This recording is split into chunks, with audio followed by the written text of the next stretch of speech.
भंबर ठाकुर को कमान दी गई है कांग्रेस की तरफ से, प्रभारी बनाया गया है।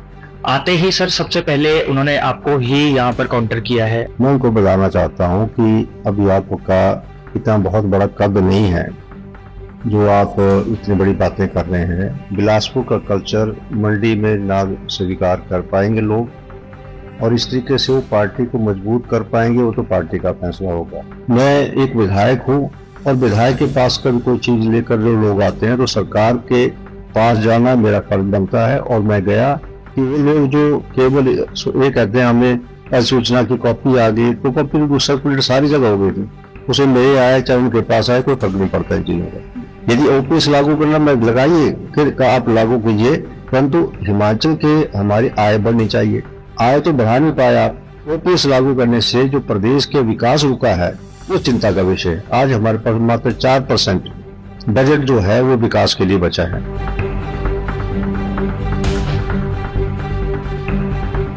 नमस्कार, लाइफ टाइम टीवी आप देखना शुरू कर चुके हैं और हमारी इंटरव्यूज की जो स्पेशल सीरीज है उसमें आज सदर विधायक अनिल शर्मा हमारे साथ मौजूद हैं। इनसे बातचीत करेंगे कि किस तरह का पॉलिटिकल सिनेरियो जो है वो चला हुआ है। सर, लाइफ टाइम टीवी में आपका सबसे पहले तो स्वागत करता हूं। धन्यवाद। सर, सबसे पहले तो आजकल जो चर्चा का विषय बना हुआ है, भंबर ठाकुर को कमान दी गई है कांग्रेस की तरफ से, प्रभारी बनाया गया है। आते ही सर सबसे पहले उन्होंने आपको ही यहाँ पर काउंटर किया है और कई चीजें आपने भी शायद उसका इंटरव्यू देखा होगा, तो सर उनके बारे में आप क्या कहते हैं? नहीं, हमें क्या कहना है, पार्टी ने उनको कार्यभार सौंपा है, वो अपना काम करने के लिए मंडी में आए हुए जी।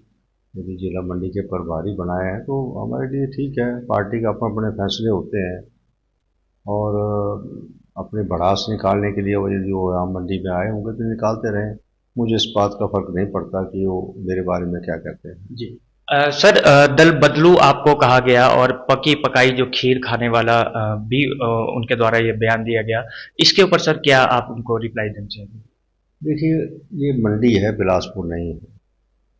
मंडी के लोग सभ्य लोग हैं, और सभ्य लोग कभी हम लोग ऐसी बातें नहीं करते जिस तरीके से बिलासपुर का कल्चर मंडी में ना स्वीकार कर पाएंगे लोग, और इस तरीके से वो पार्टी को मजबूत कर पाएंगे, वो तो पार्टी का फैसला होगा।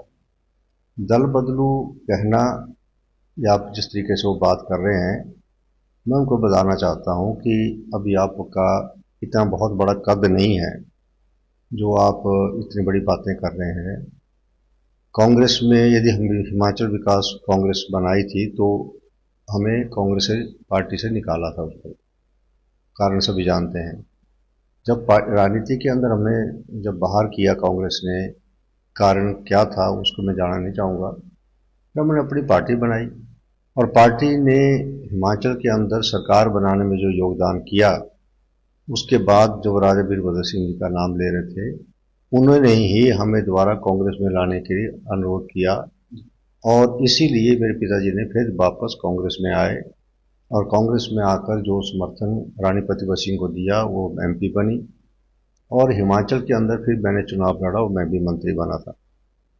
और उसके बाद वही कारण रहा कि उसके बाद जो कारण था, यदि राजा वीरभद्र सिंह जी ने मेरे पिताजी के बारे में कटाक्ष नहीं किया होता, जब उनको सरेआम मंच पे जो जलील नहीं किया होता, तो शायद मैं वो कांग्रेस पार्टी नहीं छोड़ता। और यही कारण था कि अपना स्वाभिमान, अपना मान, मेरे पिताजी का मान था, और इसलिए मैंने जो है उचित समझा कि उस वक्त जो है राजा वीरभद्र सिंह जी को ये बताया जाए कि पंडित सुखराम जी अभी तक जो है जीवित थे उस वक्त, और यही कारण था कि मैं भाजपा में गया, और उसके बाद जो है कांग्रेस की सरकार हिमाचल में नहीं बनी।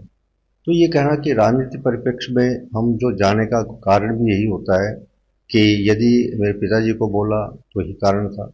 तो आज यदि पार्टियों की बात करते हैं, और मैं भंबर ठाकुर, इसे ठीक है वो अपने आके यहाँ जो मर्जी कहें, हमें लोग के माध्यम से वोट जो मिलते हैं सरकार में, अब उसकी वजह से हमें जो है मान सम्मान लोग देते हैं। मुझे उनसे मतलब नहीं पड़ता कि वो क्या कहें जी। और सर, कोटली मंडी विधानसभा का जो है एक गढ़ है, उससे सर आपको हर बार लीड मिलती है। इस बार अगर विकास कार्य की हम बात करते हैं तो पूर्ण का तर है, और जो अभी डिग्री कॉलेज फिर से आप ऊपर गए, शिमला गए थे और मुख्यमंत्री जी से आपकी मुलाकात हुई। लेकिन सर कई कांग्रेस के जो नेता है वो क्रेडिट ले रहे हैं उस चीज का। आखिर ये खिचड़ी क्या पक रही है सर, किसने क्या किया है, ये थोड़ा समझ में नहीं आ रहा है, लोगों को भी समझ में नहीं आ रहा है।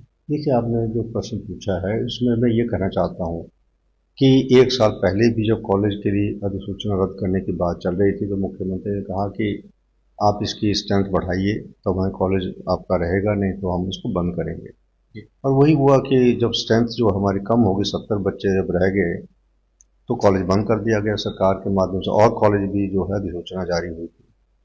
हम भी चुप बैठ गए। जब कॉलेज बंद हो गया तो मैं इस बात को नहीं कहूँगा, कुछ बच्चे मुझसे मिले कॉलेज में और कोटली में, जब मैं कोटली में गया था दौरे में, तो उन्होंने कहा जी, क्योंकि मैं कुछ इन समाज सेवियों के इनके मेरे को कुछ फर्क नहीं पड़ता, पर बच्चों ने कहा जी हमें दूर जाना पड़ता है, और उनकी बात को सुनकर मैंने वहीं पर, आपके पास क्लिपिंग होगी, वीडियो क्लिपिंग होगी, उसमें आप देखें, मैंने कहा था कि 19 तारीख को मैं शिमला जाऊंगा, क्योंकि मुख्यमंत्री जी वहाँ शिमला थे नहीं और दिल्ली के टूर पे थे, तो मैं कहा 19 को जाऊंगा, मिलूंगा और उनसे बात करूंगा, और मुझे उम्मीद है कि मुख्यमंत्री मेरी बात को नहीं टालेंगे।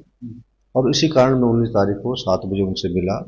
और ये भी उनको, कांग्रेस के लोगों को मैं ये भी बता देना चाहता हूँ कि मेरे पास वो लेटर है और कॉपी मैंने आज सोशल मीडिया में भी डाल दी है, जिसमें मुख्यमंत्री जी ने मेरी एप्लीकेशन के ऊपर जो मैंने रिक्वेस्ट की थी उसके ऊपर उन्होंने अप्रूव किया, और शनिवार को अप्रूव किया, और शुक्रवार को, शनिवार को चिट्ठी बनती है और सोमवार को जो है वो नोटिफिकेशन द्वारा हो जाती है। तो मुझे इसका श्रेय लेने की बात नहीं, मैं उनको कहना चाहता हूँ कि आंकड़ों पे बात करें। यदि कांग्रेस के लोगों ने कहीं मुख्यमंत्री से बात की होगी तो उसका प्रूफ दे दें लोगों के बीच में। केवल ये कह देना कि रोहित ठाकुर जी ने उनको व्हाट्सएप भेजा, और रोहित ठाकुर का व्हाट्सएप मुझे भी आया हुआ है, पर तब आया जब वो उसकी नोटिफिकेशन हो गई थी। और नोटिफिकेशन उनको भी बता देना चाहता हूँ कि रोहित ठाकुर जी, जब उनसे मैंने बात की, वो कहे मेरे हाथ में नहीं है, मुख्यमंत्री को बंद करते हैं, मुख्यमंत्री खोल सकते हैं, तो आप मुख्यमंत्री से बात करें। तो रोहित ठाकुर का तो सवाल ही नहीं उठता कि उनसे बात करके हम कॉलेज को बचा पाते। तो बचाने के लिए मुझे मुख्यमंत्री का दरवाजा खटखटाना पड़ा, और वो मुख्यमंत्री जी, मैं उनका आभारी हूँ, धन्यवाद करना चाहता हूँ कि उसके खोलने से, दोबारा अधिसूचना होने से मेरे पास अब कॉलेज का भवन, मैं भी कहना चाहता हूँ, राजा वीरभद्र सिंह जी ने जब ये कॉलेज दिया था तो मैं मंत्री था, और हमारे ठाकुर कौल सिंह जी उस टाइम अध्यक्ष हुआ मंत्री हुआ करते थे, सीनियर मिनिस्टर थे। और उन्होंने, जब कॉलेज की अधिसूचना की बात थी तो उस वक्त कैबिनेट के अंदर हमारा एक जो विषय आया था वो रिवाल्सर कॉलेज के लिए आया था कि रिवाल्सर कॉलेज खोला जाए। प्रकाश चौधरी मंत्री थे, तो मैंने ये कहा कि आप यदि रिवाल्सर खोलना चाहते हैं तो मुझे कोटली भी दें।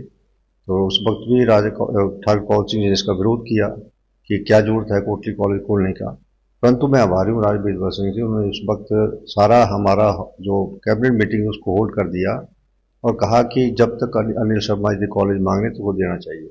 तो उनको मैं आज भी, क्योंकि मैं कभी मुकर के नहीं कर राजनीति करता, उन्होंने उसी वक्त कहा कि अनिल शर्मा को भी कॉलेज दिया जाए, और उसके बाद कॉलेज खुला। 5 करोड़ रुपए का बजट का प्रावधान करने की घोषणा हुई थी, पर मात्र उस वक्त 1 लाख रुपए ही बजट में प्रावधान किया था। तो उसके बाद हमने इसका काम शुरू किया, और आज भी केवल एडमिनिस्ट्रेटिव अप्रूवल 5 करोड़ की है, जबकि उसकी लागत 3 ब्लॉक बनने थे, पर 3 ब्लॉक के लिए पैसा जो है लगभग 14-15 करोड़ रुपए खर्च होना था। पैसा प्रदेश के पास नहीं है। उन्होंने कहा कि आप एक ब्लॉक बना लीजिए, तो एक ब्लॉक में भी अभी 2 करोड़, 2.25 करोड़ रुपया और चाहिए। उसके लिए मैं एडमिनिस्ट्रेटिव अप्रूवल तभी ले सकता हूं जब कॉलेज हमारा अलाइव रहेगा। तो दोनों मकसद के ऊपर मैंने काम किया कि कॉलेज को अलाइव करके दोबारा से बजट के प्रावधान के लिए उनसे बात करें, एडमिनिस्ट्रेटिव अप्रूवल की बात करें। तो मुझे लगता है कि सरकार, यदि इतनी बड़ी बिल्डिंग हमारी बन चुकी है, उसको पूरा करने के लिए भी पैसा देगी। तो मुझे राजनीति करने की बात नहीं है कि मैं राजनीति इस कॉलेज के लिए कर रहा हूँ। मैं एक विधायक हूँ, और विधायक के पास कभी कोई चीज़ लेकर जो लोग आते हैं तो सरकार के पास जाना मेरा फर्ज बनता है, और मैं गया और मैं इसको लाने के, और इसके ऊपर भी मैंने डाला सोशल मीडिया में कि वो लोग जो केवल ये कहते हैं हमें अधिसूचना की कॉपी आ गई, तो कॉपी तो सर्कुलेट सारी जगह हो गई थी, उसमें मेरे आए चाहे उनके पास आए, कोई फर्क नहीं पड़ता इन चीज़ों का। सर 2027 में अब इलेक्शंस भी होने वाले हैं, तो आप बीजेपी के साथ ही स्ट्रेंथन होके खड़े रहेंगे या फिर कुछ और विचार भी कुछ चल रहा है? और कैसे आप इसको 2027 को देखते हैं? कांग्रेस की सरकार है, वो इस समय क्या कर रही है, इसके बारे में? देखिए, 2027 पार्टी बदलना कोई मेरा काम नहीं है कि पार्टी में रहूं। बदलने की बात है, पिछले चुनाव के अंदर भी जब भारतीय जनता पार्टी से मनमुटाव हुआ था और उस मनमुटाव के बाद कई साल जो है मैं भारतीय जनता पार्टी के बीच में विधायक होने के बावजूद भी नहीं जा पाया, तब भी मैंने उचित समझा कि मैंने चुनाव जो लड़ूं भारतीय जनता पार्टी से लड़ूं। आज विश्व की सबसे बड़ी पार्टी है और आज इसी पार्टी की वजह से एक डिसिप्लिन पार्टी है और मैंने उचित समझकर जो है चुनाव लड़ने का भारतीय जनता पार्टी से कोशिश भी की और इसका ये हुआ कि मंडी के अंदर जो है केवल एक सीट कांग्रेस को मिली है उस वक्त। आज भी मैं भारतीय जनता पार्टी के चाहे नगर निगम चुनाव हुए, चाहे हमारे जिला परिषद के चुनाव हुए, चाहे हमारे बीडीसी के नपोस्ट हमारे चुनाव हुए हैं, इससे वन साइडेड आज तक मैं आपके मीडिया के माध्यम से कहना चाहता हूं कि आज तक मेरे पिताजी के समय से लेकर आज तक इतना बड़ा जनमत जो है शायद हमें जनता के माध्यम से नहीं मिला जो इस बार मिला। तो मुझे लगता है कि पार्टी और मेरा काम लोगों ने जो है उसकी वजह से मुझे इतना बड़ा जनमत मिला है। उसके लिए मैं अपने लोगों का, गांव और शहर का, अब शहर में 14 में से 12 सीटें मिलना, वो भी विपक्ष में बैठकर, ये बहुत बड़ी चुनौती थी, उसको भी हमने पूरा स्वीकार किया। और टिकट आवंटन में भी जो मैं पार्टी की तरफ कहा कि जिनको टिकट दीजिए, उन्होंने टिकट दिए और उनको जिताना मेरा फर्ज था और उनको जिताया भी। आज जो है हम नगर निगम के अंदर भारतीय जनता पार्टी की दोबारा से हमारी नगर निगम बनने जा रही है। सर, जो कांग्रेस की अभी की स्थिति है उसके बारे में भी थोड़ा सा आप बताइए कि मतलब क्या डिफरेंशिएट है जब बीजेपी की गवर्नमेंट थी और कांग्रेस की गवर्नमेंट अब है, क्या डिफरेंस इसमें आपको दिखाई दे रहा है? देखिए, बात है मुख्यमंत्री जी कहते हैं व्यवस्था परिवर्तन की बात करते हैं। मैं मानता हूं परिवर्तन होना चाहिए, परंतु परिवर्तन जो है केवल कहने से और उसको एक इम्प्लीमेंटेशन जो है सबसे बड़ी बात है। अभी मुख्यमंत्री से मैं एक बार मेरे से पूछ रहे थे तो मैंने भी कहा कि आप जो फैसला कर रहे हैं, क्योंकि मैं इसी डिपार्टमेंट में रहा, दूध की कीमत बढ़ेगी तो प्रोक्योरमेंट बढ़ जाएगी आपकी। तो उन्होंने मेरी बात को हल्के से लिया। मैंने कहा जैसे ही गर्मी आएगी, बरसात आएगी, दूध बढ़ जाएगा। मंडी में 50,000 लीटर का हमारे प्रोसेसिंग यूनिट लगा हुआ है, वहाँ यदि दूध बढ़ जाएगा तो आपके पास इसको डिस्पोजल करने के लिए मुश्किल आ जाएगी। परंतु यही कब फर्क है, यदि एडमिनिस्ट्रेशन का और जो आप बात करते हैं वो दूध बढ़ाने की वजह से लोगों ने बाहर जो दूध देते थे वो मिल्क फैट को देना शुरू कर दिया। यही कारण है कि आज 1.5 लाख लीटर से ज़्यादा दूध जो है आज हमारा जो है चक्कर प्लांट पे आ रहा है।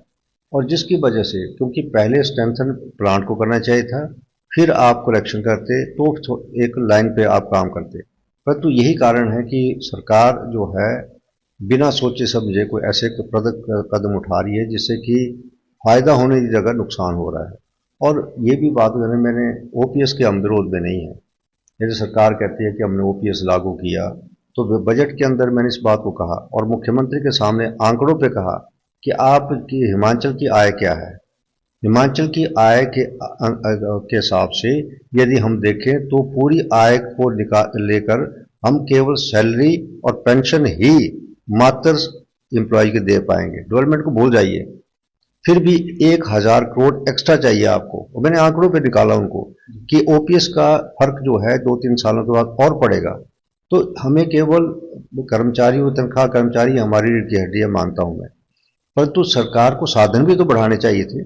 यदि ओपीएस लागू करना में लगाइए, फिर आप लागू कीजिए, परंतु हिमाचल के हमारी आय बढ़नी चाहिए। आय तो बढ़ा नहीं पाए आप। ओपीएस लागू करने से जो प्रदेश के विकास रुका है वो चिंता का विषय है। आज हमारे पास मात्र 4% बजट जो है वो विकास के लिए बचा है। अब हम भी जाते हैं किसी विकास की बात करते तो मुख्यमंत्री कहते हैं मेरे पास पैसा नहीं है।